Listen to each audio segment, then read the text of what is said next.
what I saw from my seat on the fourth row, I was very close to the front of the plane and saw everything.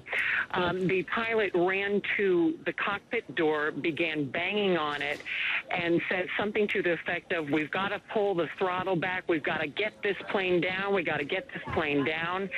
And at that point, several other passengers heard the words Afghanistan and Israel coming out of his mouth.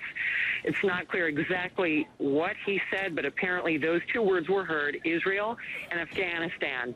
Now, at that point, the two flight attendants tried to subdue him, and then, seemingly out of nowhere, about 6 or 7 large guys stormed to the front of the plane and wrestled the captain of the plane down to the ground and had him subdued in a matter of moments. It was really like something out of a movie. JetBlue is saying this was a medical situation, and so there just so happened to be, it sounds like, this other captain, as you mentioned, who was traveling off-duty on this plane.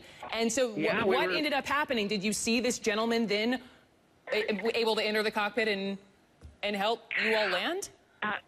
You know, at the time, I was actually looking down reading a magazine, but I was able to talk to several passengers before I did the interview with you all, and they were telling me that, indeed, the pilot did try to get back into the cockpit, but they had already seen the deadhead pilot who had come from the middle of the plane. He had somehow gotten himself into the cockpit. They had locked the door and barricaded themselves in so they could continue flying this plane safely. And, you know, by a stroke of good luck, we happen to have a former NYPD officer on board. We have a former corrections officer on board. It was really rather an extraordinary team effort to get the situation